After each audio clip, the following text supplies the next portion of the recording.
आज का हमारा जो टॉपिक है that is a very important and very interesting और very useful, that is research ethics. ठीक है, हमारे स्पेशली रीजन में ये बहुत प्रॉब्लम है कि हमें जो है वो रिसर्च एथिक्स की ना कोई प्रॉपर से ट्रेनिंग नहीं है। तो अब जब से ये जनरेटिव एआई का दौर आया है, तो अब से ये चीज़ें और इम्पोर्टेंट हो गई हैं कि हम इन चीज़ों को स्टडी करें, डिस्कस करें और हमें इसकी निटी ग्रिटीज का जो है वो आइडिया होना चाहिए। और मैं हमेशा ये कहता हूँ कि इट्स नॉट जस्ट अबाउट कि हमने सिर्फ पढ़ना नहीं है, बल्कि अपनी जो लाइफ है, रिसर्च का लाइफ है और उससे भी बियॉन्ड इसको अप्लाई करना है। ठीक है, तो बहुत सी चीज़ें जो मैं आप लोगों के साथ यहाँ डिस्कस कर रहा हूँ, आई डोंट वांट कि वो चीज़ें सिर्फ पीपीटी स्लाइड्स तक रह जाएं, वो इम्प्लीमेंट होनी चाहिए।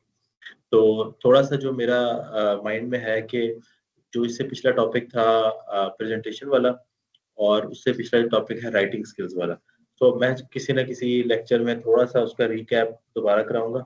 और स्पेशली जो राइटिंग वाला पार्ट है ना, उसमें मैं आधा घंटे में आपको रिवाइज करवा के बाकी जो 2-2.5 घंटे हैं उसमें मैं आपको बताऊंगा कि आपने एडवांस और हाई फाई किस्म की विजुअलाइजेशन कैसे बनानी है।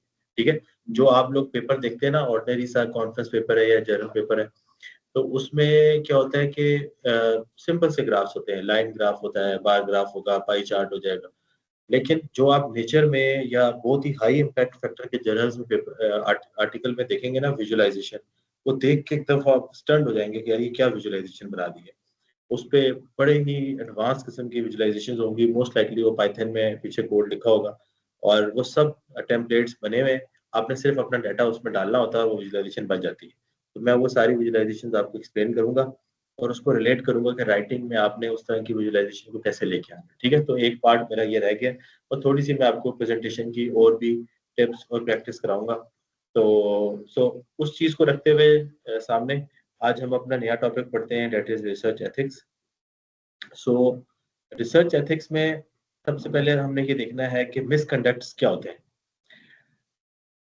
डिलिबरेट मिसकंडक्ट्स क्या होते हैं। डिलिबरेट का मतलब होता है जानबूझ के। पहली चीज होती है फैब्रिकेशन या falsification of data. For example making up numbers, खुद से डाटा फैब्रिकेट करना, यानी कि आपने सिमुलेशन की है, रिजल्ट्स आई नहीं है और आपने खुद से फैब्रिकेट कर लिए हैं और आप जो है और खुद से नंबर्स बना लिए, किया कुछ नहीं है या उस तरह के रिजल्ट्स नहीं है, ये आपकी मिसकंडक्ट में आता है। नोइंगली मिस इंटरप्रेटिंग डाटा, जानबूझ के डाटा को मिस इंटरप्रेट करना। गलती से हो जाए वो अलग बात है, लेकिन जानबूझ के करना मिस किस में आएगा, मिसकंडक्ट में। एग्री। तीसरी चीज क्या है, plagiarism. Plagiarism is a part of this big puzzle. अक्सर लोग समझते हैं जी बस प्लेजरिज्म नहीं होना चाहिए, प्लेजरिज्म नहीं होना चाहिए, तो वो उनका सारे ही ऑब्जेक्टिव ये होता है कि यार पेपर किसी तरह टर्निटिन पे डालें, 20% से कम आए और बस हमने तो हमारा काम तो ओरिजिनल हो गया। हालांकि plagiarism is just a part of this whole big, यानी piece of this big puzzle. So plagiarism क्या है, improperly using someone else data without referencing the source। ठीक है, सो आपने क्या करना है कि किसी का डाटा इस्तेमाल कर लिया, लेकिन आपने उसका जो है वो रेफरेंस नहीं दिया, ये किस में आएगा, प्लेजरिज्म में। मैं कल एक मेरे पास एक ग्रुप था, हमारा बड़ा ही हाई प्रोफाइल सा ग्रुप है आईसी डिजाइन का, उसमें सारी फॉरेन, मोस्टली उसमें फॉरेन पीएचडीज और सिलिकॉन वैली के लोग बैठे हुए। तो उस ग्रुप में कल एक डिस्कशन हो रही थी कि ये दुनिया को क्या हो गया है, अभी जिसको नोबेल प्राइज मिला है फिजिक्स में, तो उन्होंने ना अपने काम में जो था उसको रेफरेंस में दिया ही नहीं, जिसने इस काम को सबसे पहले प्रपोज किया था। यानी कि उन्होंने रेफरेंसेस दिए हैं अपने काम में, लेकिन जो उसका ओरिजिनेटर था ना उसको रेफरेंस में नहीं डाला हुआ।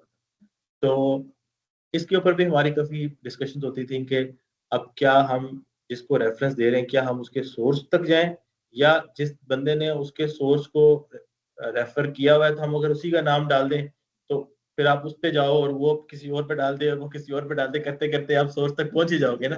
तो लेकिन स्पेशली जब आप नोबेल प्राइज की बात कर रहे हैं, तो तब I would have a very strong believe कि आपको रेफर उसको करना चाहिए जिसने 1965 में, 1960 में, 1950 में सबसे पहले ये टर्म कॉइन की थी या वो चीज बनाई थी।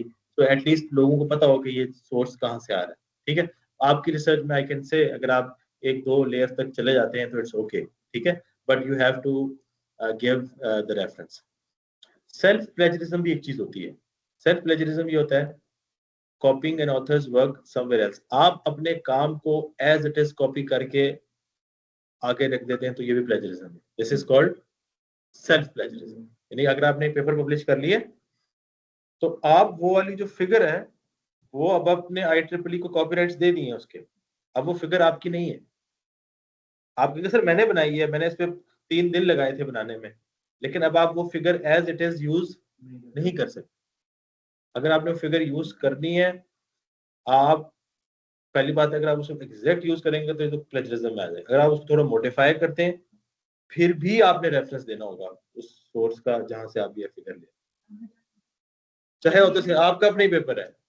इसलिए ना फॉर एग्जाम्पल अक्सर लोग क्या करते हैं, कॉन्फ्रेंस पेपर लिखेंगे, जो कि अभी मैं आप लोगों को आज कहूंगा अभी कि एक और आपके पास 2 ऑप्शंस हैं कि 30 मार्क्स के इंटरनल्स हैं।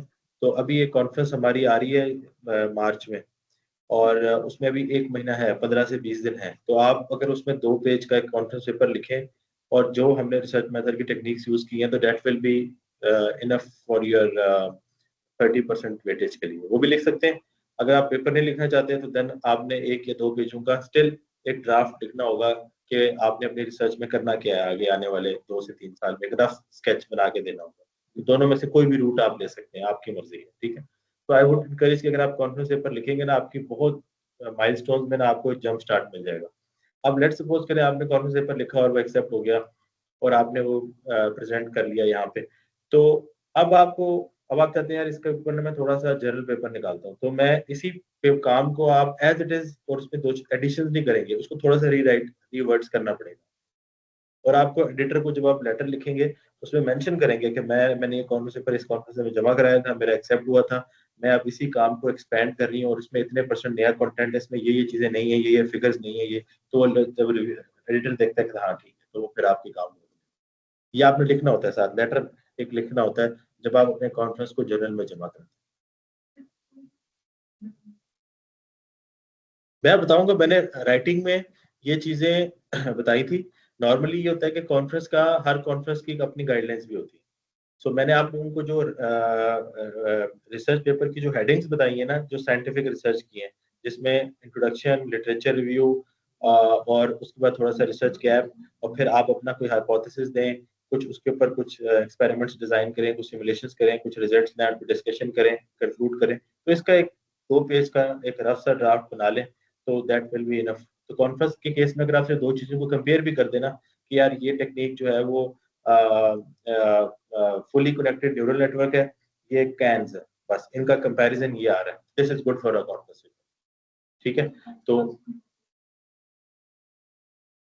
हाँ, या आप ये कर लें, कोई डाटा सेट आपने है, कोई एग्जिस्टिंग टेक्निक है और आप एग्जिस्टिंग टेक्निक लगाते हैं, लेकिन आप कहते हैं इस डाटा सेट पे लगाई है मैंने, ये डाटा सेट पहली दफा लिया है, तो वो भी कॉन्फ्रेंस के लिए इतनी नोवेल्टी भी चल जाती है। ये कॉन्फ्रेंस के लिए सिर्फ ये डाटा सेट आपका नया हो, उस डाटा सेट के ऊपर ऑलरेडी पेपर ना हो, तो आप इसमें कह देंगे जिसमें नोवेल्टी है कि मैंने इस डाटा सेट के ऊपर ये टेक्निक ली है, तो दैट्स आल्सो, या 2 को कंपेयर किया, that's also. Buying, selling research papers for profit. You cannot sell, you cannot buy research papers for profit. बाज लोग ये मॉडल लगा लिया है कि जी पेपर खरीद रहे हैं, पेपर बेच रहे हैं, this comes under misconduct. Double submission with the same paper. कुछ लोग कहते हैं अच्छा काम करते हैं, ये पेपर है, इसको इस जर्नल में भी जमा करा देते हैं, इसमें भी जमा करा देते हैं, दोनों में से किसी एक में तो हो ही जाएगा ना, और अगर दोनों में हो गया तो किसी एक से विड्रॉ कर लेंगे, लेकिन ये भी इलीगल है।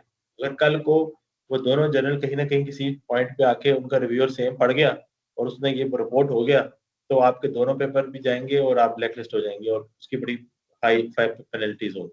तो आपने 2 सबमिशन एक जगह पर नहीं करने, पहले एक का रिजल्ट आ जाए वो फिर आप उसको रीसबमिट कराएं, और रीसबमिट करते हुए भी थोड़ा सा कोशिश करेंगे थोड़ी बहुत चेंजेस करके सबमिट कराएं, बिकॉज ये भी अच्छी प्रैक्टिस नहीं होगी कि एक जर्नल से रिजेक्ट हुआ है तो आपने एज इट इज उठा के किसी दूसरी जर्नल में थोड़ा सा उसके जो फीडबैक आया, कमेंट्स आया, उसको इनकॉर्पोरेट करें और फिर जमा करें,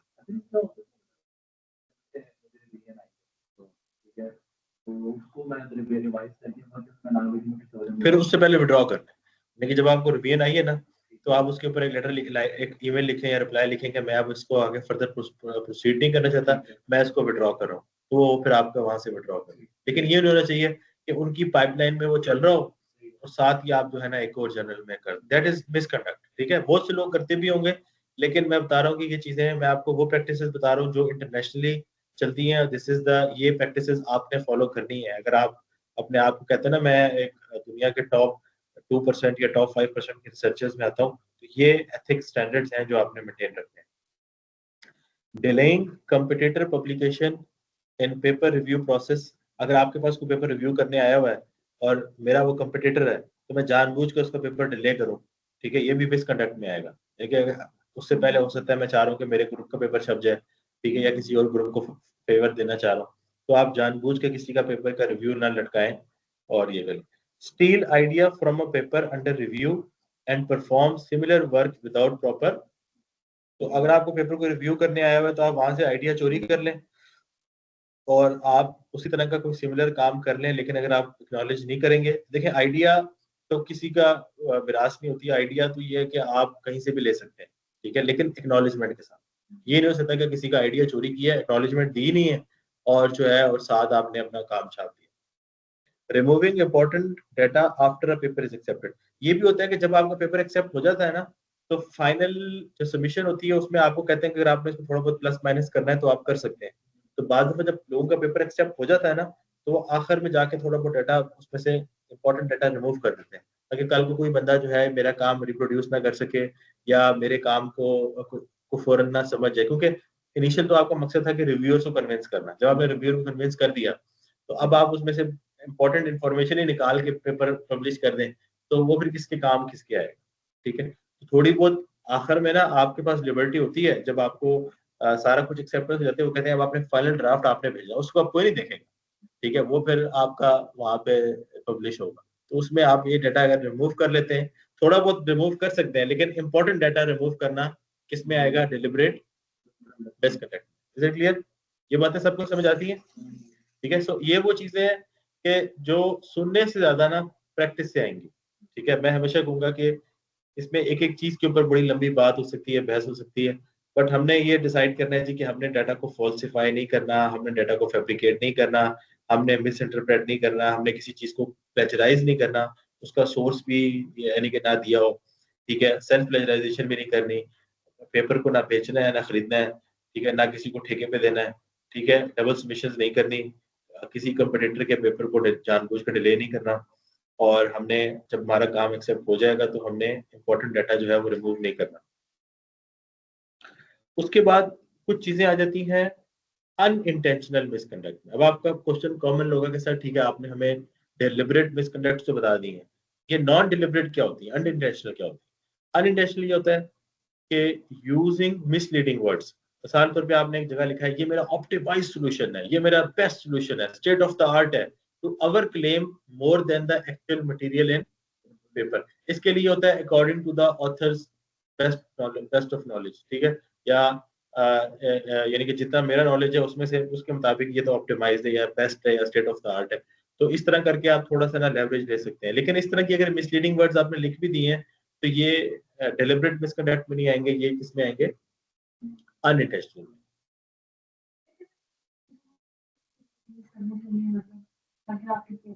हाँ हाँ, ये आप करें, लेकिन फिर वो होना भी चाहिए, यानी कि ऐसा नहीं होना चाहिए कि एक सोल्यूशन आप कहें कि यही ऑप्टिमाइज सोल्यूशन है और बेस्ट सोल्यूशन है, लेकिन आपको पता है कि एक और बेस्ट भी है, लेकिन आप अपने आप को बेस्ट कह रहे हैं।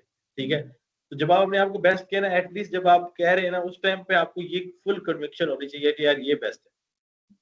क्या आप कह रहे हैं कि किस किसी बंदे ने कैन का और फुली कनेक्टेड न्यूरल नेटवर्क का इस डेटा सेट के ऊपर कंपैरिजन नहीं किया हुआ, ये आपका क्लेम है, तो एटलीस्ट आप चेक करें लिटरेचर में किसी ने किया हुआ तो नहीं है।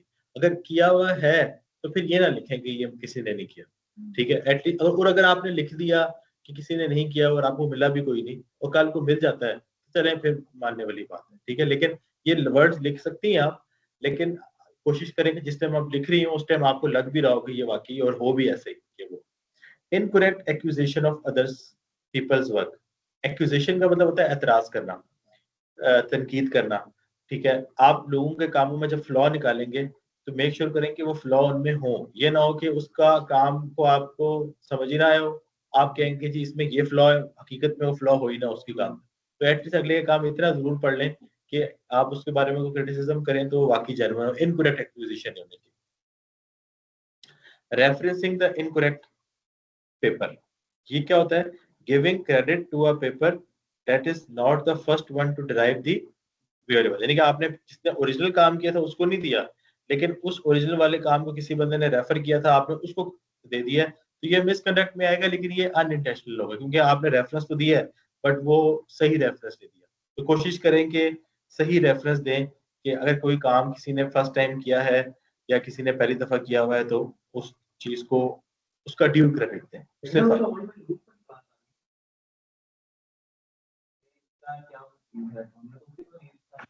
हाँ, बस ये कुछ चीजें ऐसी होती है ना कि जो आपके काम में बहुत बेसिक्स हो और आपको पता हो कि इसका पॉइनियर कौन है।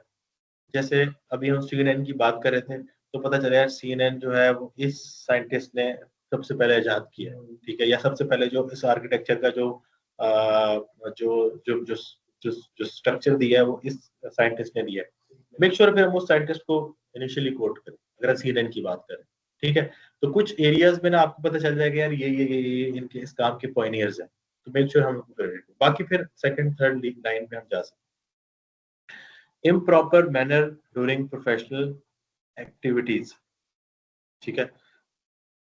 Improper manner during professional activities से मुराद मेरी हो गई कि अगर आप कॉन्फ्रेंस पे गए हुए हैं और या IEEE की कोई एक्टिविटीज हैं उसमें मतलब इम्प्रॉपर मैनर को फॉलो करेंगे तो that it comes under unintentional misconduct. तो ये वो चीजें हैं जो लेस स्ट्रिंजेंट है as compare to the previous one, but इनकी भी अवॉइड करनी चाहिए आपको चीजों। अगला आ जाता है एक चीज होती है इंटेंशनल, एक होती है अनइंटेंशनल, तीसरी चीज होती है क्वेश्चनेबल। क्वेश्चनेबल रिसर्च प्रैक्टिस क्या है? Maintaining poor records of research work, ये क्वेश्चनेबल प्रैक्टिस है, यानी कि आपके प्रैक्टिस पे एतराज है क्या अगर आपका रिसर्च वर्क में रिकॉर्ड्स को आप पुअरली मेंटेन कर रहे हैं। ये हमेशा मैं कहूँगा थोड़ा सा इस पे वर्किंग करें। इसके ऊपर मैं एक लेक्चर भी दूंगा कि रिसर्च मैनेजमेंट कैसे करनी है। तो चलें इससे अगला लेक्चर में वो रख लेता हूँ रिसर्च मैनेजमेंट का।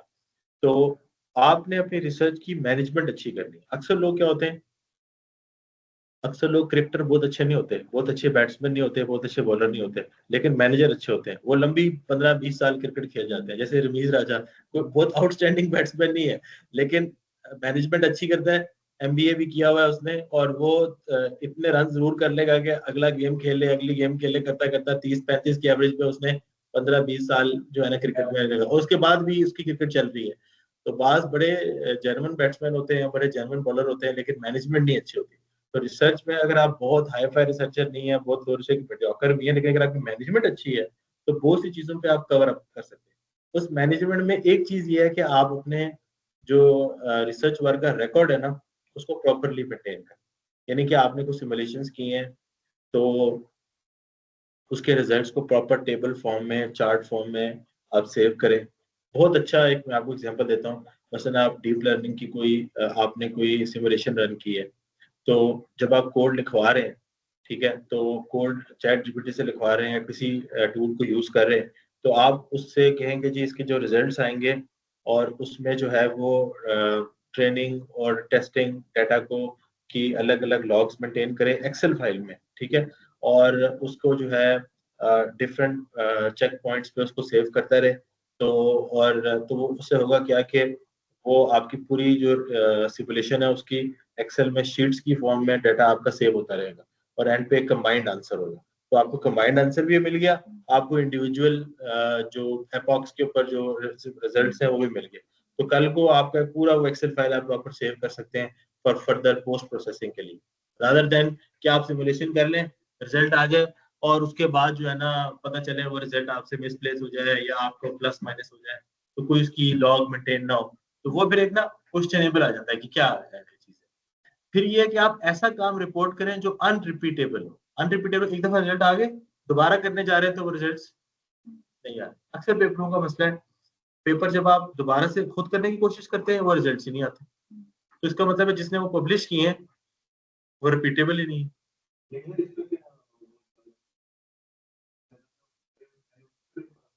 मसला यही है ना कि कौन करता है, मतलब आप मुझे ये बताओ कि आपने जब रिजल्ट लिखते हो ना, कोई ये नहीं कहता कि आपका रिजल्ट चेक करूंगा। जो आप लिखते हो वो आप पे बिलीव करता है, अनलेस और आप साइंटिफिक एक्सप्लेन कर दो उसको। ठीक है। तो और जब आप करने जा रहे होते हो, अब उसमें इतनी सेटिंग्स होती हैं, इतनी पीछे एनवायरमेंट वेरिएबल होते हैं, हर वेरिएबल को उसने आंसर लिखा हुआ भी नहीं होता।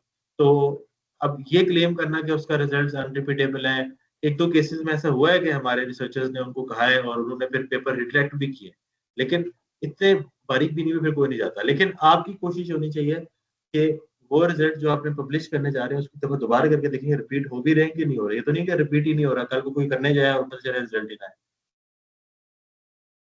Submitting substandard work to some minor conferences and journals. बाद दफा लोगों का कोई काम जो होता है ना वो सब स्टैंडर्ड होता है, तो वो कहते हैं किसी, चलो किसी छोटी कॉन्फ्रेंस में किसी छोटे जर्नल में ना इसको भेज देते हैं। तो ये क्वेश्चनेबल इसलिए है कि अगर आपका एक लेवल है ना, आपका एक स्टैंडर्ड है, तो आप फिर सब स्टैंडर्ड काम नहीं करेंगे। ठीक है, ये नहीं होना चाहिए कि आपके बहुत अच्छे पेपर हैं, 50-50, 40-40 इम्पैक्ट फैक्टर वाले, और इंतहाई ब्लैक लिस्टेड और third class conference, third class journal है, उसमें आपने जो है ना वो पेपर भेजा हुआ है, that is a questionable to your credibility. तो आप ऐसा नहीं करेंगे।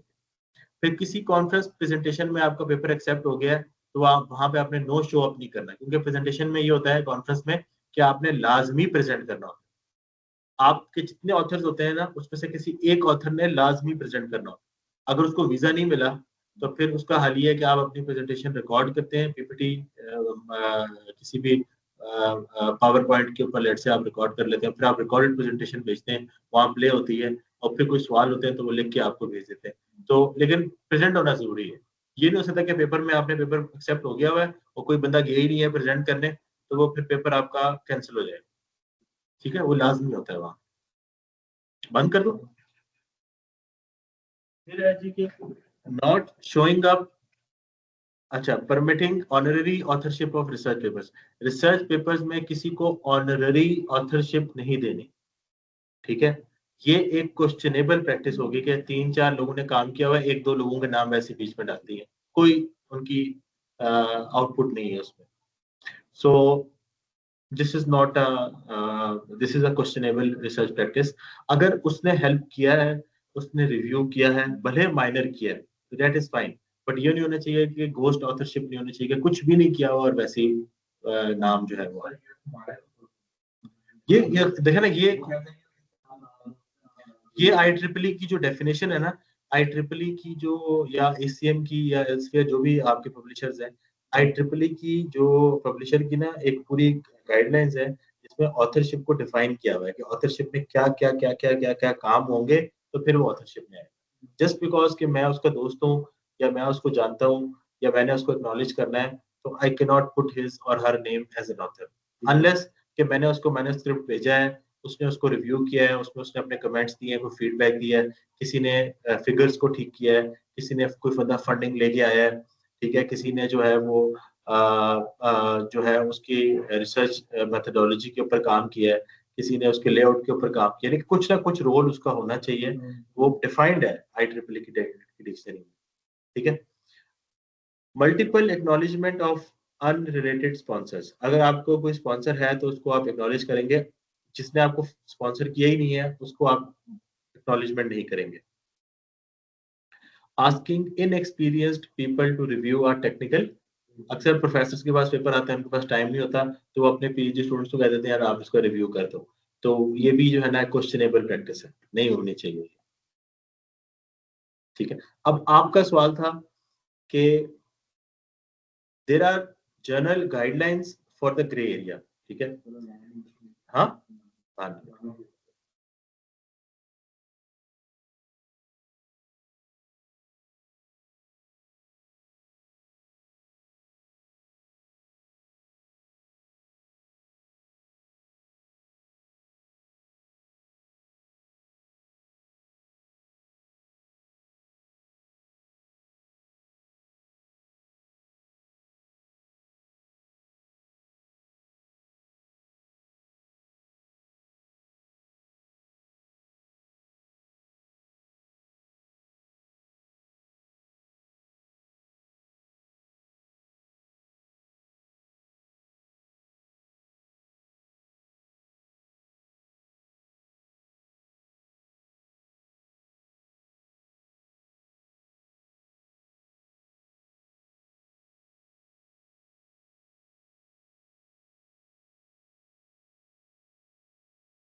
अच्छा, अब बड़ा कॉमन सा क्वेश्चन है कि सर कौन ऑथर के लिए क्वालिफाई करता है? पहले की देख ले, एक बंदा जो फंडिंग लेके आ रहा है, जो डाटा को कलेक्ट कर रहा है और किसी भी रिसर्च ग्रुप की जर्नल सुपरविजन कर रहा है, वो ऑथरशिप में नहीं आता। It does not justify authorship. आखिरी दो लाइनें पढ़े, एक्विजिशन ऑफ फंडिंग, क्या मैं फंडिंग लेके आया हूँ, मैंने डाटा कलेक्ट करवाया है, मैं एक जर्नल सुपरविजन कर रहा हूँ रिसर्च ग्रुप की या किसी भी ग्रुप की, तो it does not justify authorship. Authorship के लिए क्या होगा? To qualify as an author, one should have made substantial contributions to the concept करना idea, and design or acquisition of data or analysis and interpretation of data, have been involved in drafting the manuscript or revising it critically. Revise करना का मतलब ये नहीं है ये plus ये is है आर कर दो, एम को दी कर दो। क्रिटिकली रिवाइज करने का मतलब है कि यार इसमें ये वाली फिगर्स ऐड करनी चाहिए, इसमें जो है फलाना पैरामीटर मिसिंग है, क्रिटिकल इनपुट देना है कि इसमें हाइपर पैरामीटर्स में जो ऑप्टिमाइजेशन की हुई है उसमें एडम लगा लो, ये नहीं लगाना, मतलब sort of give some practical input for important intellectual have given final approval of the version to be published। जो आखिरी वर्जन आपने भेजना है उसका उसने अप्रूवल दिया हो। Agree to be accountable for all aspects of the work, जितना काम हुआ हुआ है उसकी एक्यूरेसी के लिए, उसकी इंटेग्रिटी के लिए वो अकाउंटेबल होगा। ठीक है, तो ये सारी चीजें होंगी या इनमें से 1 2 3 4 में से कोई एक चीज होगी या मल्टीपल चीजें होंगी तो वो क्वालिफाई करेगा as an author, otherwise he will or she will not qualify as an author.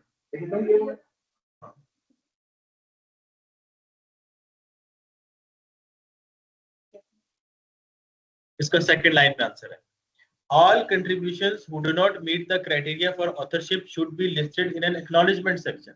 क्या आप acknowledgement में रखो example of those who might be acknowledged including a person who provided technical help, writing assistance or a department chair who provided only general support। या head of department है उसने form पे sign किए हैं या आपकी रिसर्च पेपर के लिए $2000 का वो हेड ऑफिस से अप्रूवल लेके आया तो उसका नाम ऑथर में नहीं आएगा। अगर अगर आना भी है तो मैक्सिमम एक्नॉलेजमेंट वो भी आने की जरूरत, वो भी उसकी ड्यूटी है जो उसने की है। ठीक है, तो ये जरूरत है उसकी, ये इनमें से कई काम होंगे तो वो ऑथरशिप।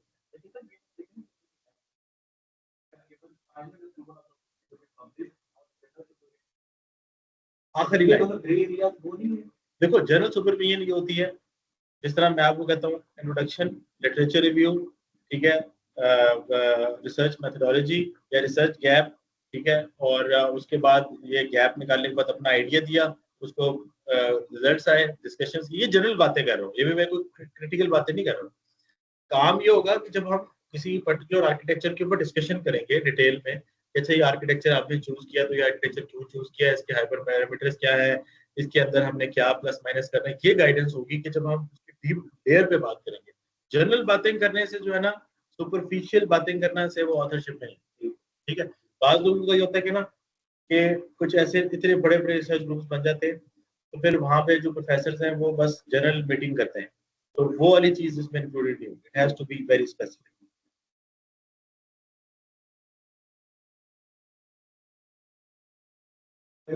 हाँ नहीं, वो फिर ना रिसर्च एथिक्स की शेयर वायलेशन है, और क्रेडिबिलिटी जो है ना वो दोनों तरफ इम्पोर्टेंट है, यानी कि जो ऑथर है जिसने लिखा है ना वो भी अपनी चीज की प्रोटेक्शन करे और अपने डाटा को, अपने चीजों को ऑफिशियल भी रखे। मतलब अगर आपने किसी को पेपरशिप भेजना है ना रिव्यू करने के लिए, मेक श्योर आप ऑफिशियल चैनल इस्तेमाल करें, आप ईमेल के थ्रू भेजें, ताकि उस ईमेल के टाइम स्टैम्प के साथ आपके पास एक लीगल बात आएगी कि मैंने फलानी तारीख को फलानी टाइम पे ये ईमेल की थी। सो दैट शोज कि you are the first person who has submitted a draft और ये उसका ईमेल है। तो कल को कभी इस तरह के कन्फ्लिक्ट्स आए भी ना तो वो फिर ईमेल से ट्रेस हो सकते हैं, या कोई और आपने मेथड यूज किया हो डॉक्यूमेंट सबमिशन का तो उसके थ्रू हो सकता है। ठीक है, तो ये चीजें आप फ्यूचर में इसका क्या है।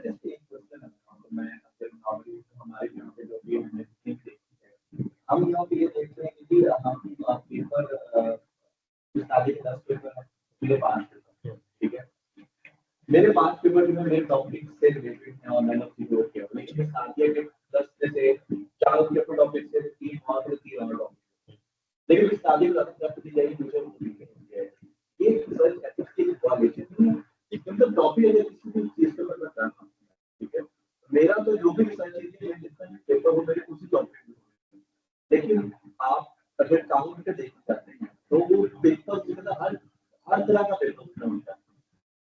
ये रिसर्च देखो इसमें एथिक्स को तो मैं सवाल नहीं करूंगा, अगर हम पहले जेनेरिक बात कर लेते हैं नंबर ऑफ पेपर्स पे। ये भी एक रैट रेस रही है कि क्वांटिटी को ज़्यादा प्रेफर किया गया ओवर क्वालिटी, और हमारी एकेडमिक्स की जो वर्ल्ड है ना, इसमें नंबर्स काउंट हो रहे हैं, आजकल भी हो रहे हैं और पहले से भी होते आ रहे हैं। तो उसी ग्रुप में मैं खैर कल एक और बात पढ़ रहा था कि जिसको जेनेटिक्स में जो नोबेल प्राइज मिला है, जिस बंदी को मिला है, उसकी टोटल पब्लिकेशंस 34 है, टोटल 34 है। तो वो और उसका एच इंडेक्स मेरा ख्याल है 30s में या 40s में है। यानी कि एच इंडेक्स भी बहुत अच्छा है, लेकिन एक्सेप्शनली अच्छा नहीं है। यानी आजकल तो लोगों के 100 भी हैं, ठीक है, पेपर्स तो लोगों के हजार भी हैं। तो वो कहता है कि इसके सिर्फ 34 पेपर हैं, तो लोगों ने कमेंट लिखा होता है इसको कैसे नोबेल प्राइज मिल गया यार, इसके तो सिर्फ 34 पेपर है। तो फिर वो उसने बात की कि यार ये भी बात आप सोचने की कोशिश करें कि अब ये भी चीजें देखने में आ रही हैं कि even you have less papers but they have more impact, तो दैट्स आल्सो फाइन। पहली चीज तो ये बात अपने जहन में, तो नंबर्स जो है ना वो उस पर नहीं जाना सिर्फ, ठीक है। जो आपकी जो आप कह लो कि जो दुनिया की हाई फाई प्रैक्टिसेस हैं उसमें नंबर्स के पीछे नहीं भागते लोग। नंबर 2, टॉपिक से रिलेटेड जो पेपर्स होंगे वही मैटर करेंगे मेरी नजर में। क्यों? क्योंकि जब आपने अपना फाइनल डिफेंस देना है, तो डिफेंस में जब आप अपनी पब्लिकेशंस दिखाएंगे, तो जो आपका पीएचडी का टॉपिक होगा उसी की जो पब्लिकेशंस होंगी वो ही काउंट होगी। उसके अलावा आपने जितनी मर्जी पब्लिकेशंस की है वो आपकी पीएचडी में नहीं काउंट होंगी, वैसे आपकी प्रोफाइल का हिस्सा बन सकती है। तो वैसे सपोज करें आप अगर किसी रिसर्च ग्रुप में काम कर रहे हैं और आपके साथ कोलैबोरेटर्स में कोई 2-3 यूनिवर्सिटियों के साथ और भी काम कर रहे हैं, तो फाइन, अगर आप अपने फ्री टाइम में ऑफ टाइम में उनके साथ मिलकर कोई पेपर लिख रहे हैं, it's okay, as far as आप ये सारी रिक्वायरमेंट्स पूरी कर रहे हैं ऑफिशियल में। लेकिन पीएचडी के लिए जो चीज सुपरवाइजर देखता है ना, वो आपके अपने काम में से पेपर्स देखे, और कल को आपकी कमेटी भी वो देखी, ठीक है। अब फॉर एग्जाम्पल एचके यूनिवर्सिटी में मैं एक थीसिस के ऊपर प्रेजेंटेशन दे रहा हूँ, पब्लिकेशन है मेरे किसी और चीज में, तो मेरे तो सुपरवाइजर मुझे वहां खड़े ही नहीं करने देगा कि भाई आप पहले जो काम आपको दिया उसका तो पेपर निकालो ना उसका, ठीक है। सो वो आई होप आई हैव, ठीक है। तो अपने काम पे फोकस करें फिलहाल, उसी में ही एक दो अच्छे पेपर निकालने की कोशिश करें, ज्यादा क्वांटिटी की तरफ नहीं जाना। बाज़ दफा ये होता है, ये भी मैं आपको अपना एक्सपीरियंस शेयर करता हूँ कि हमने ये भी देखा है कि कुछ लोगों ने अपनी पीएचडी में 4 साल बहुत मेहनत की, 1 या 2 पेपर निकाले। कुछ लोगों ने 18-20 पेपर निकाले। ये भी मैंने एक्सट्रीम्स देखी हुई। जिनके 18-20 पेपर आए ना, उनमें एक बात ये थी कि उन्होंने अपनी फर्स्ट ईयर ऑफ पीएचडी में ना एक पेपर लिख लिया। तो उनको कहते हैं ना खून लग गया मुंह को वाली बात है। यानी कि एक दफा उन्होंने वो पेपर लिख लिया ना फर्स्ट ईयर में, उनका वो हाँ वो हो गया कि यार ये पेपर लिखना तो कुछ भी नहीं है यार, ये तो हम लिख सकते हैं और मसला ही कोई नहीं है। और वो टेक्निक्स आ गई और वो स्किल्स आ गई, तो उसके बाद जरा सा कोई काम कर रहे हैं या कुछ अच्छा काम कर रहे हैं, पेपर पेपर पेपर और it's a series of papers. और बाद लोग जिनको वो कॉन्फिडेंस नहीं आ रहा है, वो 2-3 साल 4 साल जब तक पूरे श्योर नहीं होंगे कि अब निकालना है, तो उनका 1-2 पेपर है। तो ये भी एक चीज होती है कि अगर आप अपनी पीएचडी के स्टार्ट में अगर आपका बहुत जल्दी पेपर आ जाए ना, तो देन चीजें मल्टीप्लाई हो जाती है।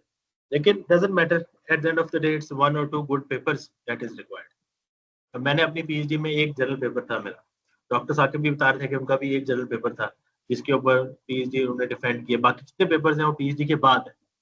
तो हमारी यानी कि दुनिया की टॉप 30 यूनिवर्सिटीज में एक यूनिवर्सिटी आती है, वो एक पेपर की रिक्वायरमेंट रख रही है।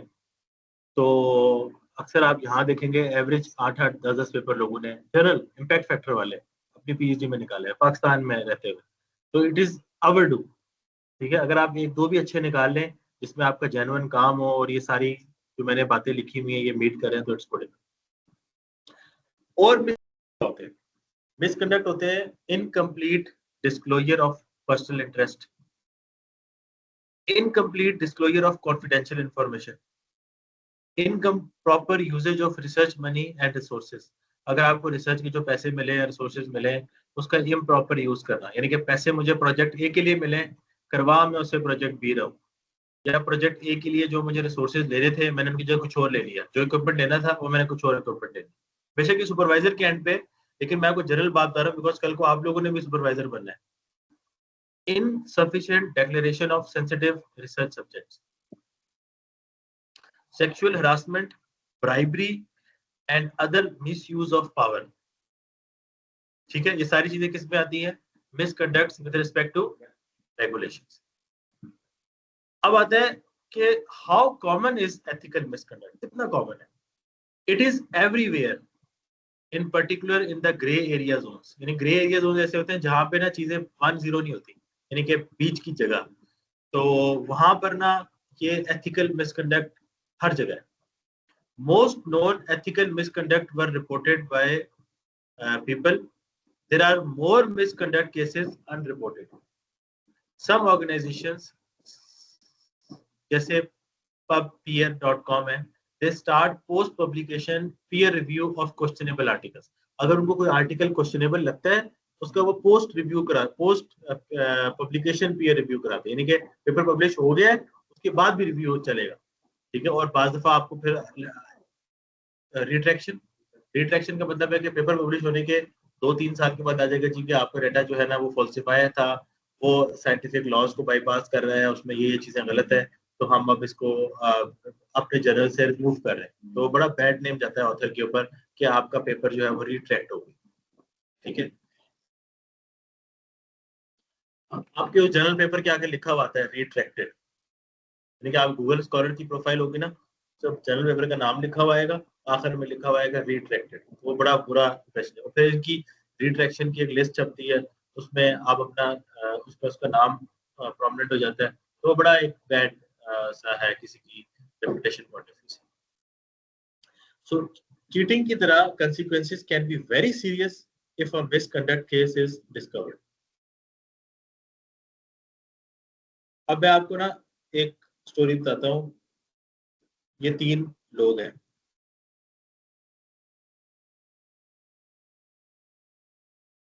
इस तरह की एपिसोड से ना आप कुछ सीखते हैं।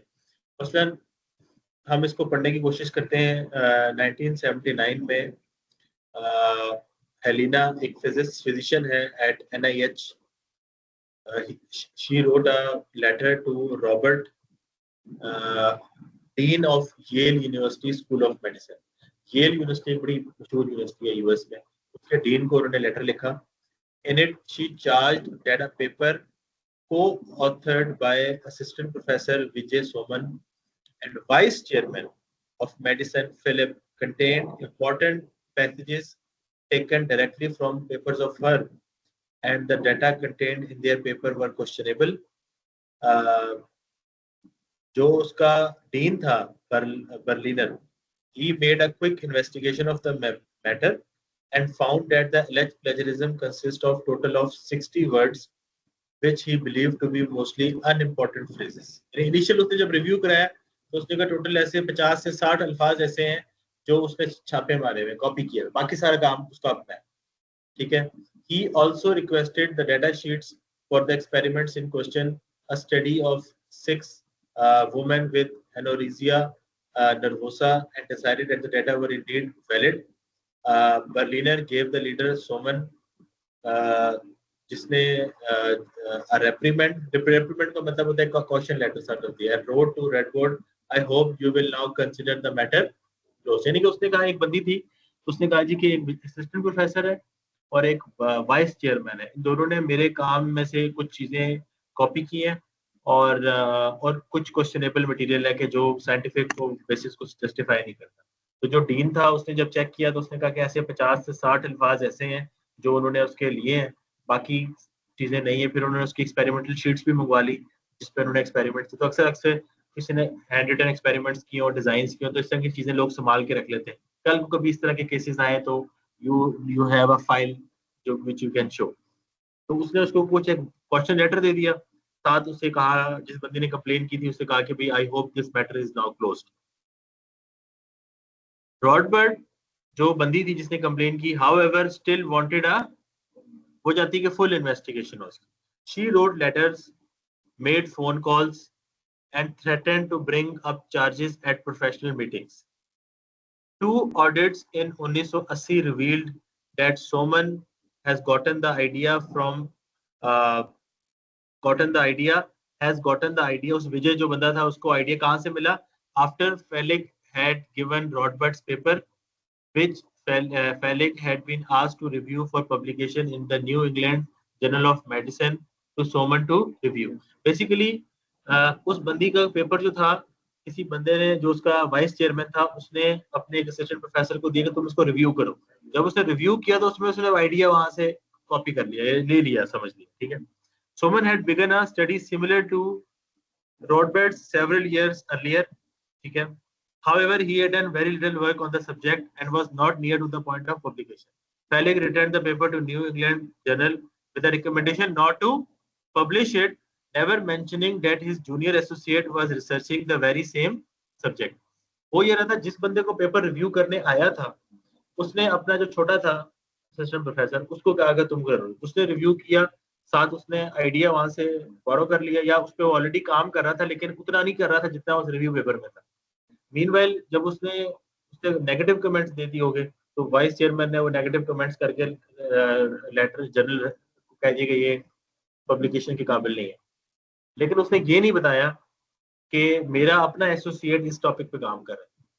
इससे क्या होता है? कन्फ्लिक्ट ऑफ इंटरेस्ट, यानी कि जानबूझ के अपने जो कंपटीटर है उसके काम को डिले करना, उसको रिजेक्ट करना, उसको थोड़ा सा ड्रैग करना पीछे. हालांकि अगर ऐसा कोई इवेंट हो भी ना तो आपको ओपन रहना चाहिए. आप उसे बताएंगे यार ये इसी तरह का सिमिलर काम मेरा अपना एसोसिएट भी कर रहा है, वो ये काम कर रहा है, ये वाला काम इस चीज को क्वालिफाई नहीं कर रहा, जैसे इस बेस पे हमने इसको रिजेक्ट किया. यानी कि आपको ओपन अप होना है, ये नहीं होना कि आपने छुपाना है चीज. ठीक है. अब हुआ क्या? Before the whole fiasco has ended 11 papers of Soman जिसमें से 7 को ऑथर्ड बाय फेलिग, वो है जो वाइस चेयरमैन था, हैड बीन रिट्रैक्टेड.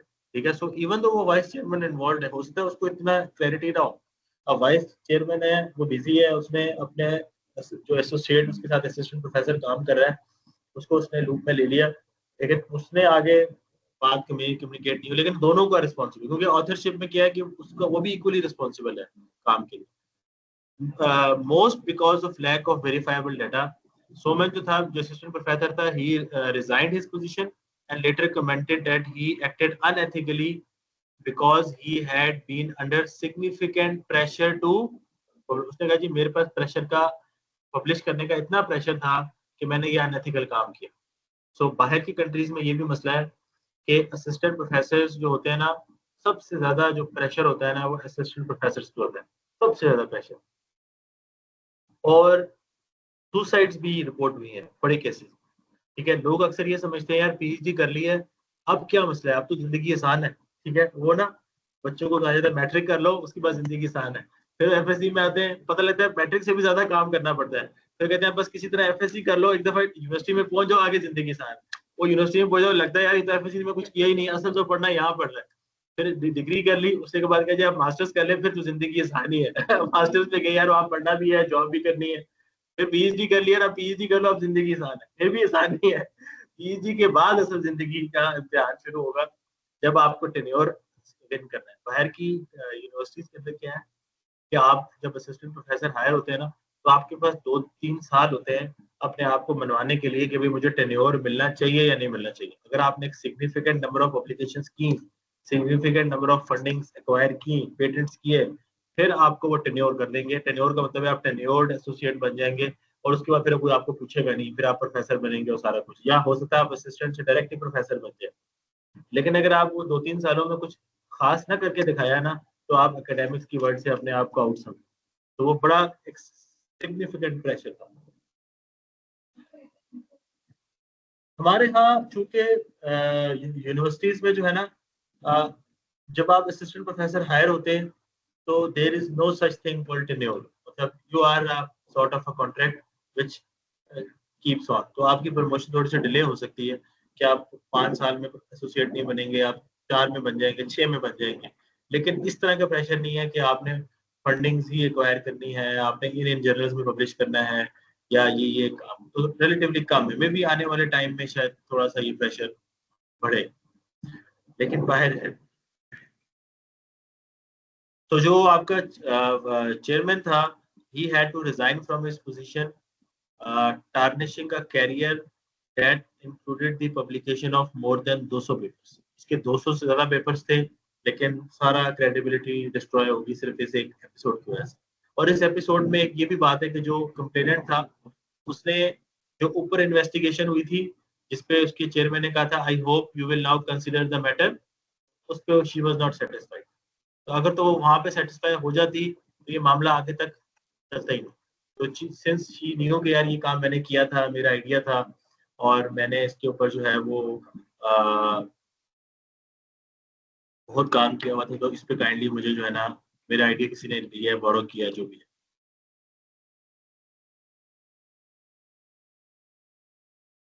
अब आता है कि what is the fault of Soman. It is a problem of plagiarism but only concerning 60 words. Soman was trying to take credit for the work that he did not do. असल बात ये है कि उसने क्रेडिट लेना चाहा उस काम का जो उसने किया नहीं। Soman later admitted to the falsification of data and conclusion was drawn from false data, कि उसने डेटा को false किया, fabricate किया, ठीक है। Unlike the spirit of common law, Soman was charged because he cannot produce facts of the obtained data, यानी कि जो डेटा उसने है उसके प्रोड्यूस नहीं कर सका, ये आया कहाँ से। In real case, can a researcher guarantee that data is good before publishing the results? So a researcher cannot guarantee, to be honest, 100% कि ये डाटा गुड है या बैड है। तो रिव्यूज डिसाइड करेंगे और आगे उसका काम डिसाइड करेंगे। जो आपका चेयरमैन था बार्लिनर, is he responsible for neglect by considering the data valid after the preliminary examination? Does he have a conflict of interest in the investigation? तो उसको बताना चाहिए था कि मेरा ये conflict of interest। जो फैली गई, he was passive in this case besides acting as a collaborator without knowing the detail of the case. Falik accepted the position at Columbia after the internal investigation, but he only briefly discussed the case without providing the full disclosure. After going to Columbia, Falik hired Soman even though the investigation at Yale was not completed. तो अगर एक बंदा एक university छोड़ के दूसरी university चला भी गया है, उसने उसको हायर कर लिया है, पिछली इन्वेस्टिगेशन अभी क्लोज नहीं हुई है, तो somehow वो केस उस पे चल रहा था।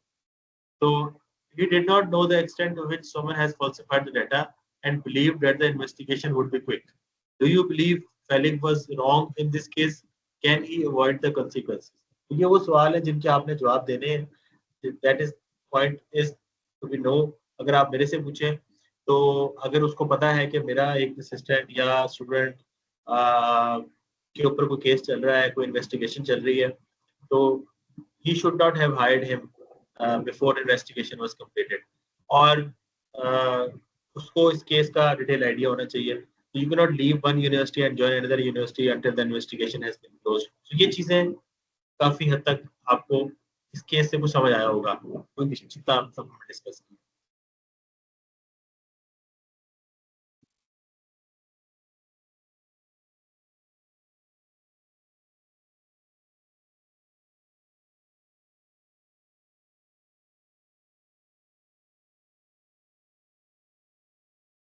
अब ये क्या है, एक एग्जांपल है। एक होता है ना जब आप पीएचडी के लिए अप्लाई करते हैं, एमएस के लिए अप्लाई करते हैं, आप स्टेटमेंट ऑफ पर्पस लिखते हैं कि भाई मैं क्यों अप्लाई कर रहा हूँ। इस बंदे ने क्या किया है, एक स्टेटमेंट ऑफ पर्पस लिखा है, I am interested in bio nano devices, learning from my undergraduate research experience on biomedical imaging फलाना फलाना। अच्छा, in bio nano chips फलाना, inside each chipset। आगे it might revolutionize biomedical imaging by reducing the concept of फलाना फलाना फलाना फलाना। ये चार लाइनें कॉपी पेस्ट। देखिए जो ब्रैकेट्स देख रहे हैं आप, इसमें आप ब्रैकेट ओपन हो रहा है, ब्रैकेट क्लोज हो रहा है, ये इसने क्या किया, कॉपी किया और पेस्ट कर दिया।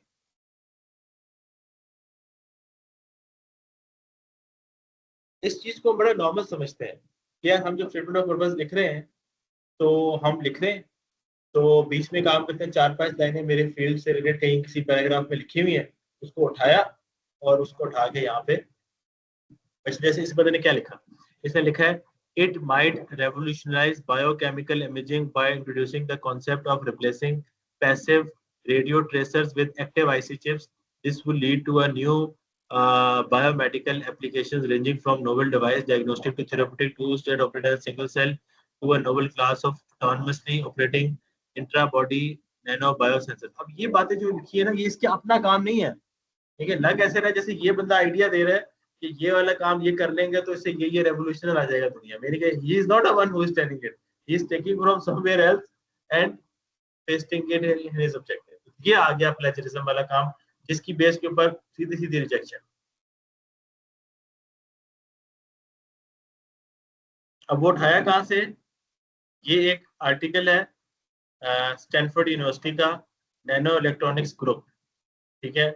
इस नैनो इलेक्ट्रॉनिक्स ग्रुप में से यहाँ से कुछ कॉपी पेस्ट किया, यहाँ से कुछ कॉपी पेस्ट कर लिया, यानी कि वो पैसिव रेडियो एक्टिव्स की बात कर रहे थे ना, आईसी चिप्स की बात कर रहे थे, इसी के वेब पेज से कुछ इंफॉर्मेशन उठा ली। तो दिस इज अनएथिकल और रिगार्डिंग एज द कॉपी। तो अब आते हैं कि कंसिक्वेंसेस क्या होंगे अगर हम एथिकल मिसकंडक्ट करते हैं। You may lose your job, you may be forbidden to participate in professional activities. People who work with you will be affected. Everyone is doing that is not an क्या हर कोई कर रहा है यार, अब तो हर कोई करता है, ये कोई एक्सक्यूज नहीं। Certain kind of acts involve personal benefits may result in criminal, कुछ केसेस में क्रिमिनल प्रोसिक्यूशन तक बात जाती है। Some acts may affect the reputation of other people or organizations, can also cause persecution. Copyright is the most common trap for researchers. अब आते हैं कि मिसकंडक्ट्स कॉमन क्यों है। People rationalize the process to justify the acts. Everyone is doing this, so that I will be in disadvantaged position if I did not do it. It is common to use professional knowledge to remove data that diverge the conclusion. People consider such acts not only cause benefits but not damage. People think it is not easy to be caught. Strong competition in awards and promotion that usually use quantity instead of quality and ethics as benchmark. हमारे promotion में कहीं ethics को नहीं देखा जाता, कहीं quality को नहीं देखा जाता, सिर्फ क्वांटिटी को देखा जा रहा है। फिर हम कहते हैं कि पकड़ना बहुत मुश्किल है। फिर हम कहते हैं अगर हमने रिजल्ट छुपा दिए हैं तो उससे क्या नुकसान तो कोई नहीं किया ना हमने किसी का, अगर फायदा नहीं किया तो नुकसान भी तो नहीं किया। तो इस तरह की जो चीजें हैं ये मिसकंडक्ट को लेके आती है।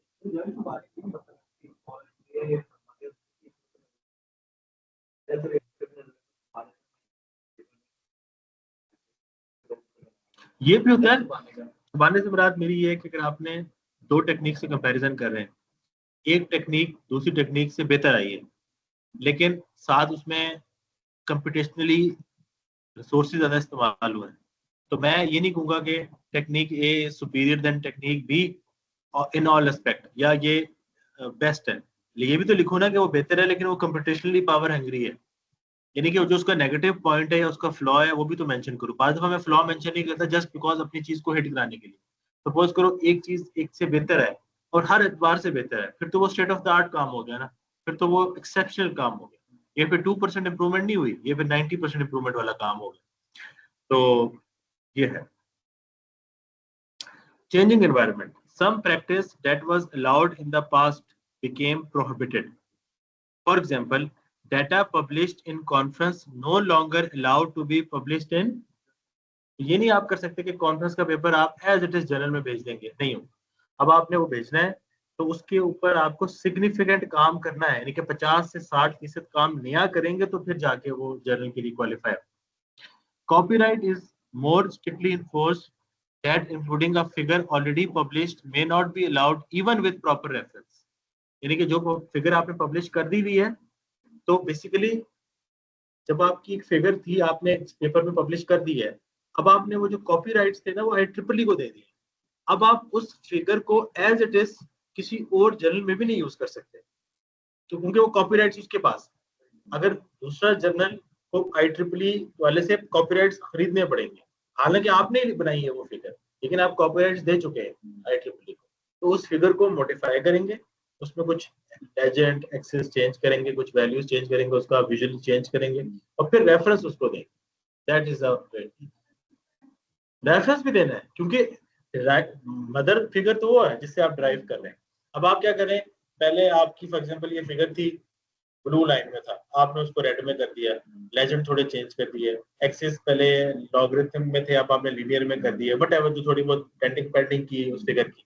फिर रेफरेंस भी देना है, बिकॉज फिगर तो वहीं से लेके आ रहे हैं, वो figure as it is copy paste कहीं करेंगे तो वो कॉपीराइट का इश्यू आ जाएगा, वो IEEE पब्लिशर कहेगा ये तो मेरी फिगर है, उनके ऑथर ने वो अपने सारे राइट्स दे चुका है IEEE। क्लियर, समझ आई बात की? Different organizations have different standards that varied significantly. Her university के दूसरी यूनिवर्सिटी के स्टैंडर्ड्स फर्क है। It is more easy to get into traps without aware of them. So, अगला सवाल आता है कि सर हम प्लेजरिज्म को अवॉइड कैसे करें? Always rewrite paraphrasing idea in your own words with a proper reference. Idea किसी से पढ़ें जरूर, समझ लें, उसको अपने अल्फाज में लिखें। अगर आप एज अ रिसर्चर किसी के आइडिया को अपने अल्फाज में रीराइट नहीं कर सकते ना, तो इसका मतलब आपको वो समझ नहीं आया।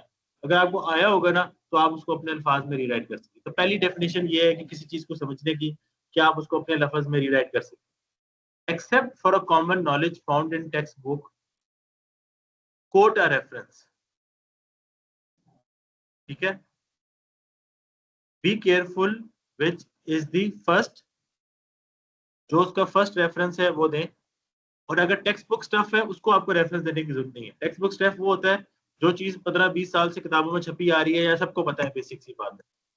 ठीक है, जैसे कन्वोल्यूशन में पूलिंग होती है, मैक्स पूलिंग होती है। ठीक है, 3x3 कर्नल फिल्टर्स हैं, मैपिंग है, कन्वोल्यूशन क्या, मैट्रिक्स ऑपरेशंस क्या होते हैं, ये बातें कहीं रेफर करने की इसकी जरूरत नहीं है, because it's a text book stuff. हाँ,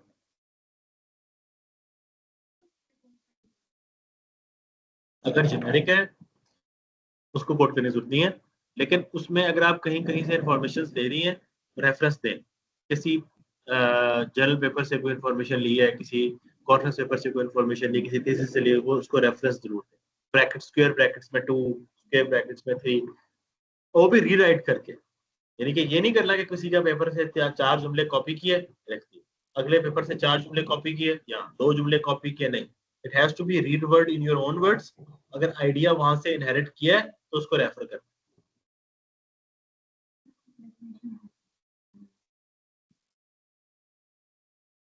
हाँ, उसकी रेफरेंस ले लो, नहीं उसकी रेफरेंस की जरूरत, गूगल से देख लें या टेक्स्ट बुक से देख लें, लेकिन उसको रीराइट करें अपने वर्ड्स। हाँ, उसकी देने की जरूरत नहीं, क्योंकि वो टेक्स्ट बुक स्टफ। ठीक है, अगर वो टेक्स्ट बुक स्टफ है नहीं। और when submitting a similar material to a different place, make sure that 40 से 60% का डिफरेंस, टाइटल भी फर्क होना चाहिए, एग्जैक्ट सेम टाइटल नहीं होना चाहिए conference call. Remember to reference your own papers, अगर आप अपने पेपर इस्तेमाल कर रहे हैं तो, वरना ये फिर सेल्फ प्लेजरिज्म में आ जाएगी। Discuss the authorships including orders before. Order भी बहुत मैटर करता है। फर्स्ट ऑथर जो होता है वो पेपर का मेन प्राइमरी बंदा होता है, जिसने लिखा होता है। फर्स्ट ऑथर की बहुत वैल्यू है। सेकंड ऑथर उसके बाद नेक्स्ट इंपॉर्टेंस में आता है। फर्स्ट 2 ऑथर्स अगर सेम 50-50% काम किया हो, तो दोनों ऑथर्स के नाम किसी का भी पहले लिख लें, किसी के दोनों के ऊपर आप स्टेरिक डाल दें और लिख दें स्टेरिक का मतलब है इक्वल कंट्रीब्यूशन। तो इसका मतलब दोनों ऑथर्स ने इक्वली क्या किया, कंट्रीब्यूट किया। ये होता है जब दोनों का काम 50-50% से। समझाएगी फर्स्ट ऑथर की और सेकंड ऑथर की। फिर एक ऑथर होगा जो करस्पॉन्डिंग ऑथर होगा। करस्पॉन्डिंग ऑथर का मतलब ये होता है कि इस ऑथर ने जितने भी रिव्यूज आएंगे ना, minor reviews, major reviews, major revision आएगी, माइनर रिवीजन आएगी, तो उस बंदे को आएगी, उस करस्पॉन्डिंग ऑथर को। वो फर्स्ट ऑथर भी हो सकता है, सेकंड भी हो सकता है, थर्ड भी हो सकता है, फोर्थ भी हो सकता है, लास्ट भी हो सकता है। तो करस्पॉन्डिंग ऑथर की बड़ी वैल्यू होती है, बिकॉज करस्पॉन्डिंग ऑथर वो होता है जो पूरा जर्नल के साथ लाइजॉन कर रहा होता है, मेजर रिवीजन, माइनर रिवीजन के आंसर्स वो दे रहा होता है, एडिटर को लेटर वो लिख रहा होता है। तो अक्सर लोग आपसे पूछ लेते हैं, अच्छा आपके पेपर में ऐसा फर्स्ट ऑथर कितने हैं? आप कहते हैं 2 या 3। कहते हैं अच्छा एज अ कोरस्पॉन्डिंग ऑथर कितने, तो आप कहते हो लेट्स से एक, तो कहते हैं अच्छा इसका मतलब है इसने as a corresponding author with a journal उसने एक पेपर इस तरह लिखा हुआ। फिर होता है बहुत से कल्चर्स में ना लास्ट ऑथर की बहुत वैल्यू होती है, सबसे आखिरी ऑथर होता है। लास्ट ऑथर का नॉर्मली प्रोफेसर्स होते हैं जो उस पूरे ग्रुप का हेड होता है, वो सब उसका नाम सबसे किसमें होता है, आखिर में होता है। तो मेरा सुपरवाइजर जब किसी पेपर को पढ़ता था ना, वो फर्स्ट सेकंड थर्ड ऑथर नहीं देता, वो तो स्टूडेंट्स हैं यूजी के, पीजी के, एमफिल के, पीएचडी के, तो देता था कि उस ऑथरशिप में लास्ट ऑथर किसका है। तो लास्ट ऑथर से कहता था अच्छा कि इस प्रोफेसर का पेपर है, कि इस सुपरवाइजर का पेपर है। तो फर्स्ट ऑथर की बहुत वैल्यू है, लास्ट ऑथर की बहुत वैल्यू है, ठीक है, और क्रॉसपॉन्डिंग ऑथर की वैल्यू। बाकी पाइपलाइन में जो फोर्थ ऑथर है, फिफ्थ ऑथर है, सिक्स्थ ऑथर है, सेवंथ है, एट्थ है, उसकी इंपॉर्टेंस आहिस्ता आहिस्ता हमारे कॉन्टेक्स्ट में कम होती है।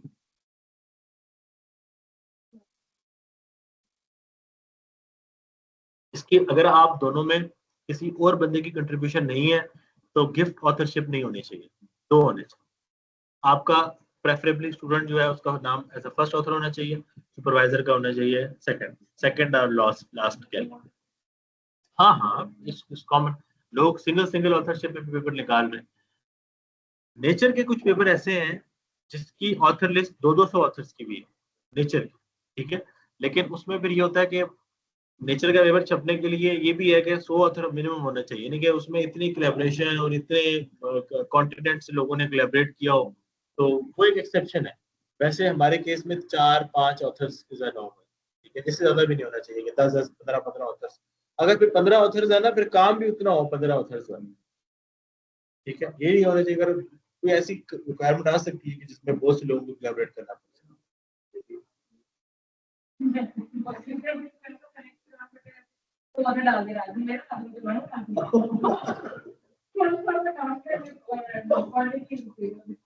इसमें आखिरी पॉइंट ये कहता है कि आप अवॉइड करें being the corresponding author if you are not the one who really perform the work. जो करस्पॉन्डिंग ऑथर आप वही होगा जो जिसने सही काम किया होगा, बिकॉज उसने हर चीज का आंसर देना है, रिव्यू का आंसर देना है।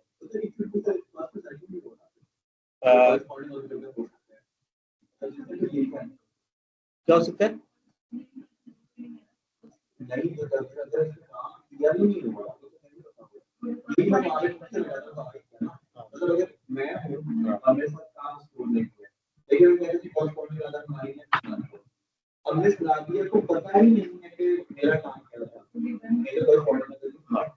नहीं, आप पेपर में डाल दें इनका नाम करस्पॉन्डिंग ऑथर, तो बेसिकली नादिया होगी जो पेपर अपलोड करेगी वहां पे जर्नल पे, एडिटर को लेटर ये लिखेगी, एडिटर ने जब कोई रिव्यूज की कमेंट्स आएंगे तो वो डायरेक्ट इसको भेजेगी।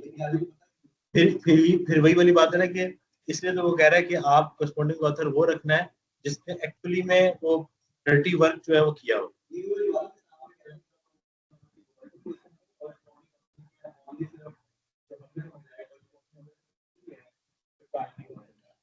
वो असल में जब आप सबमिशन करा रहे होते हैं ना जर्नल में, आपने उन सारे ऑथर्स में से किसी एक को करस्पॉन्डिंग बनाना होता है।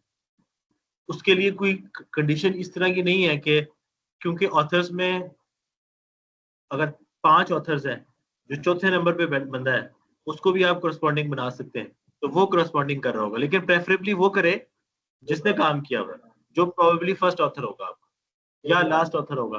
बाद में सुपरवाइजर कहते हैं यार मैं खुद करस्पॉन्डिंग बनूंगा, मैं मुझे डील करना आता है, ये सही डील नहीं कर सकेगा एडिटर के साथ, ठीक है। तो लेकिन मैंने अपना जो पेपर अपना पीएचडी में जो काम पब्लिश किया है, तो I was the corresponding author, तो एडिटर के साथ मैं डील कर रहा था, लेटर उसको मैं लिख रहा था, तो मैं लर्निंग हो रही थी मेरी कि मैंने कैसे रिव्यूज के जवाब देने, कैसे कमेंट्स को आंसर करने।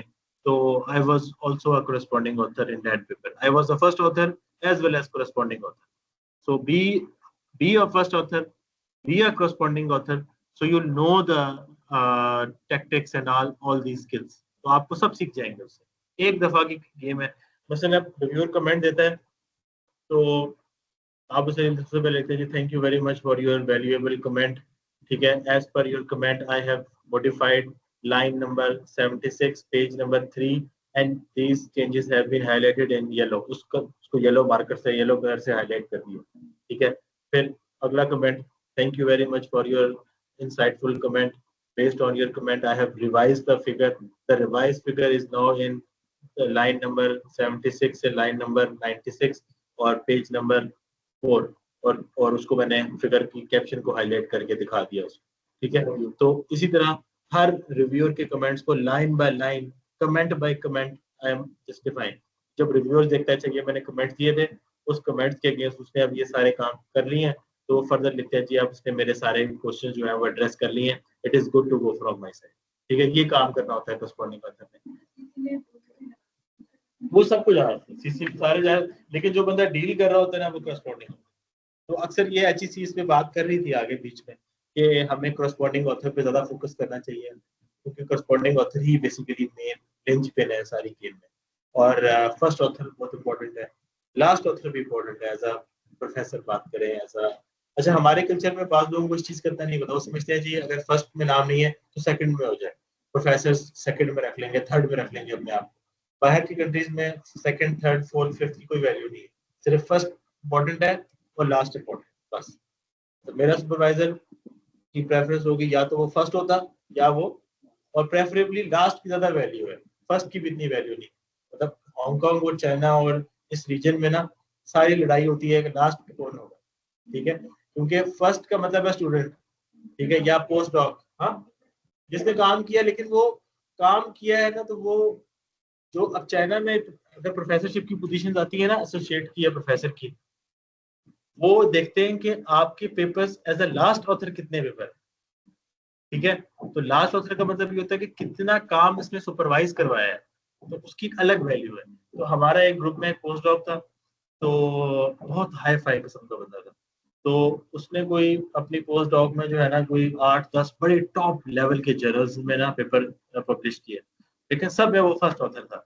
तो ही वाज नॉट हैप्पी, वो चाहता था कि मेरा कुछ पेपरों में लास्ट में नाम, लेकिन वो हमारा सुपरवाइजर जो था वो चूंकि वो बेसिकली आर्किटेक्ट था इस सारे प्रोजेक्ट का, इंसेप्शन का, तो वो बेसिकली लास्ट ऑथर सब में था वो।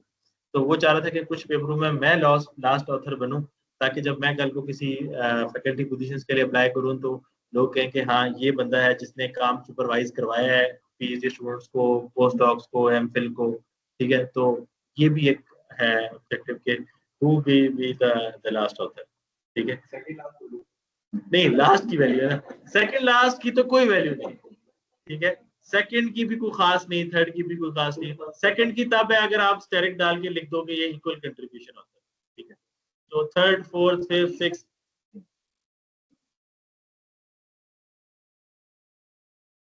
हाँ अच्छा सवाल है ये। अच्छा इस तरह होता है कि जैसे मैं आपको एग्जांपल देता हूँ, हाँ अभी मैं आपको एग्जांपल देता हूँ, मसलन एक जो है ना, मसलन मैंने अपना काम जो है वो पीएचडी का पब्लिश किया, तो उसके बाद जो था there was another student PhD का जिसने उस काम को आगे एक्सपेंड किया, ठीक है। तो उसने वो काम को एक्सपेंड किया एंड तो उसके साथ मैंने कुछ मटेरियल वगैरह शेयर किया, और and he was working in isolation.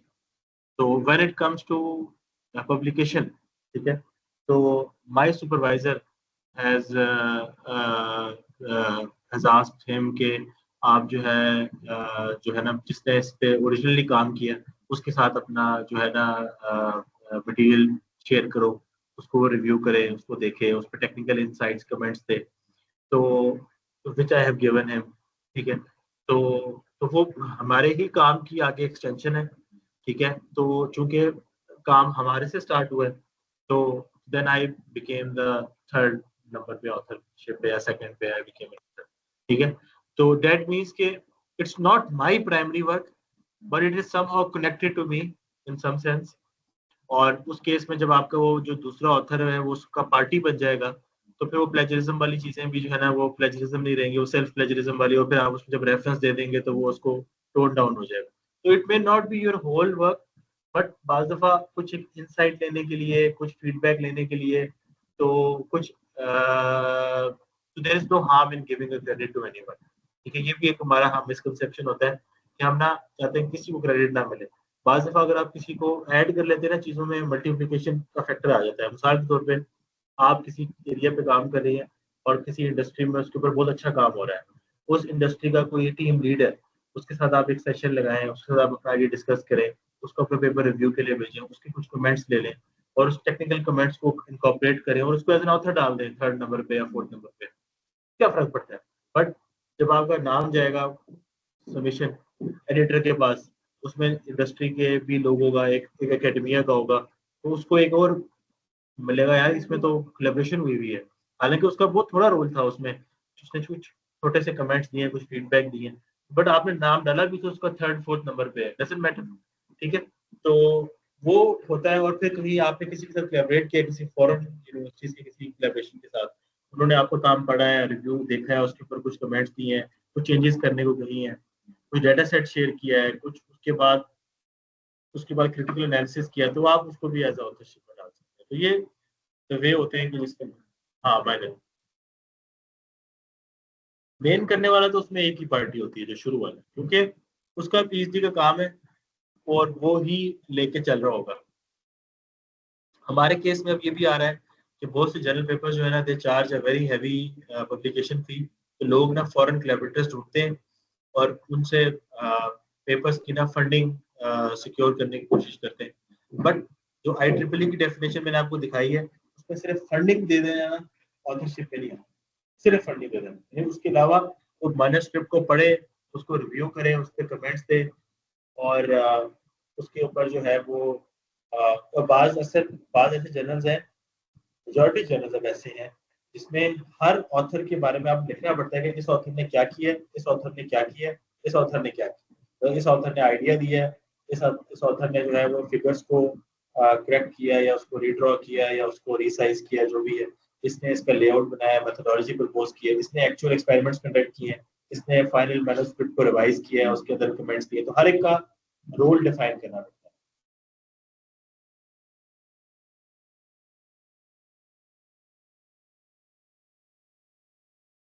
So to employer responsibilities of researchers, to employers और clients क्या है कि researchers have to properly account for the expenditure and progress of the work.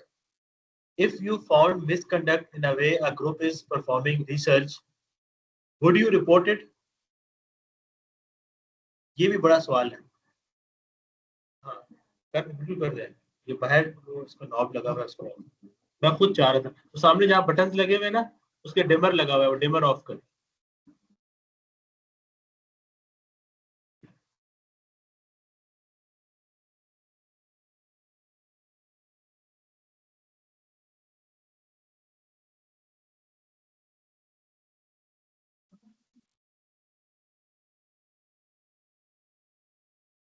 So as a researcher ना, क्योंकि ये काम ना एक बंदे का नहीं है, हम ये नहीं एक्सपेक्ट कर सकते कि कोई जो है ये एज अ कम्युनिटी कोई चीज, कोई एक आउटसाइड पार्टी बैठी होगी जो रिपोर्ट करेगी।